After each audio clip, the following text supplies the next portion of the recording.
کیږي. زه به یو خبره ذکر کوم او دا به انشاءالله فایدهمند خبرې. دا نن سبا یو څو خبرې ډېرې مشهورې شوي دي. یوه د ښځې خاوند اکثر د یو بل سره طبیعت نه لګي. یو دا خبره ډېره مشهوره ده، زموږ خواله خلک راځي کور کې یعنې سکون نشته او طبیعت مې نه لګي. ښځه اکثر وایي د خاوند سره مې طبیعت نه لګي. یو دا خبره ډېره عامه شوې ده. دویم د ښځې او د نارینه په ناروا طریقو سره میلاوېده دا ډېر شوي دي. دا دوه خبرې ډېرې شوي او د دې دواړو بنیادي وجه دغه شی دی تاسو سره چې په جیب کې پروت دی د انټرنېټ. دا د دې وجه ده. دا سړی په ټیک ټاک کې په فیسبوک کې د ځان لپاره حلال کړي دي که نه، هغه حرام دي ته وایي چې زنانه په لار روانې دي ته به نه ګوري. حرام صرف څه دي؟ ټیک ټاک والا څه ده؟ هغه حلال ده. فیسبوک والا هغه حلال ده. او محسوس پیری دا وایي د خبرو د درسونو کې باید د ملګرو ته څه دلیل معلوم وي، موږ ته دې وښیي چې خبرونو والا جنۍ ته کته جایز دي، ټیک ټاک کې جایز دي، فیسبوک کې ګوره، یوټیوب کې ګوره، دا جایز دي. هر چې په لاره روان هغې ته به نه ګوري، دا بیا حرام دي ځکه چې الله وایي د نظرونو حفاظت وکړي. نو د نظر حفاظت صرف په لاره کې نور به ورځه. دا سړی چې په دې جاخو کې مبتلا یي که نه او دا جنکو ته ګوري او هغوی کار دغه فحاشي او ډمتوب وي، د دې خپلې ښځې سره طبیعت نه لګي. او ښځې چې کله دا موبایل استعمالوي او په دې کې دغه هلکانو ته ګوري چې د هغوی کار ډمتوب او فحاشي او ځان یې سنبال کړی او څه چلونه یې په ځان کړي او خاوند یې دغه شډل بډل او ساده باده، هغه به یې د خپل خاوند سره طبیعت دی نه کوي. دا د حقایق ویم. بیا چې والعیاذ بالله د فحش فلمونه ګوري او فحش کارونه ګوري او دا سندرې او دا ګډېدا او دا ناروا طریقې او ناروا چلونه ګوري، دا چلونه بیا د خپلې ښځې سره کوي. دې ته پکې نه ګوري چې دا حلال دی که دا حرام دی.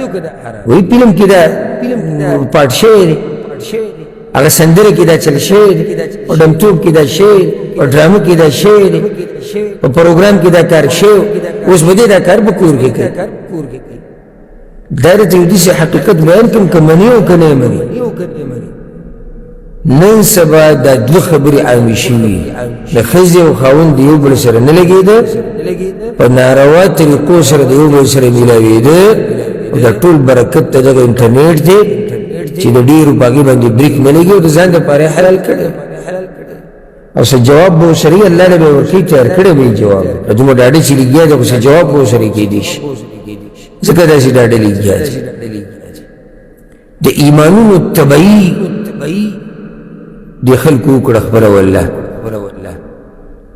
د تقوا، د دیندارۍ، د ذهن، د بدن، د نظر، د پیسو، د وخت، کومه طبعي زه تاته ذکر کوم چې هغه دې انټرنېټ د ډېرو خلکو وکړه.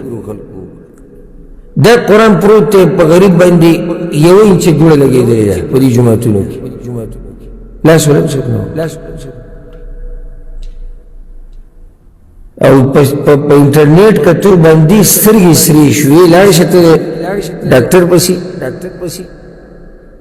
ته ډاکټر پسې لاړ شه چې هغه د سترګو ډاکټر او تپوس دې وکړه. ډاکټران وایي اوس ټول رش په هغوی باندې جوړ، د چا سترګې زخمي دي، چا هغه سرې شوي دي، چا په سر درد لري، ټول د دغه شي برکت. تقوا خو تلې راغلې واله، ملګرو سره چې ناستې ته به وایي چې دا یو غوټ د زمانې بزرګ دی. سبحان الله، استغفر، تقوا د الله نه ویرېږه او چې ځان له شي بیا د تقوا په طریقې هغه ځای کې بیا د تقوا په طریقې بدن ورسره تباه شو.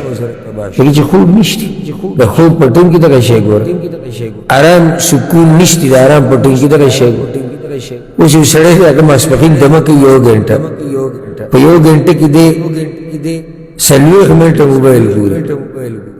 نو دی به څه دمه وکړي د شپې چې ورته موږ وایو ماسخوتن درس دی درس دی ډېره مزه کوي خو دغه دا چې موږ سهار لاړ شو بیا راشو ستړي وو دا سړی چې د ماسخوتن د لمانځه نه بعد په دې کټ کې پرېږدي موږ ته معلوم دي دا د خلکو سره موږ اوسېږو زه سره بلې دنیا نه یم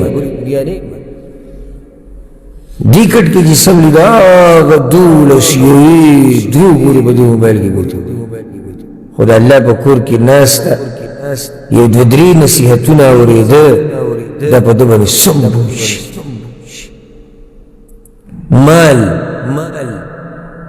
د مال تبعي که دې ورته ووایي چې راشه هلته یو غریب دی 10 روپۍ وله ورکړه نو دومره فریادونه به راته وکړي او د دې انټرنېټ په دوکانونو ورشي دې مارکېټ کې دلته دې ورشي رش وینې لاړ شي وګورئ څومره خرچې به دې موبایلو باندې کېږي او په دې انټرنېټ دې په دې چې دا پیسې رالګي غریب نه مه ورکوه که تکړه نه او نور چاله نشي ورکوه دغه پیسې ولېږه خپلو بچو له چېرته به پیسې وخوري څه به پرې والي سبق به پرې ووایي څه فایده ومیلاو شي او په دې کې دې الټه دا ګټه وکړه چې دین تقوا هغه د نه ملاړو د ښځې سره دین طبیعت نه لګي د ښځې کېدای شي ستا سره طبیعت نه لګي بدن دې پکې خراب کړو هر څه دې ګډ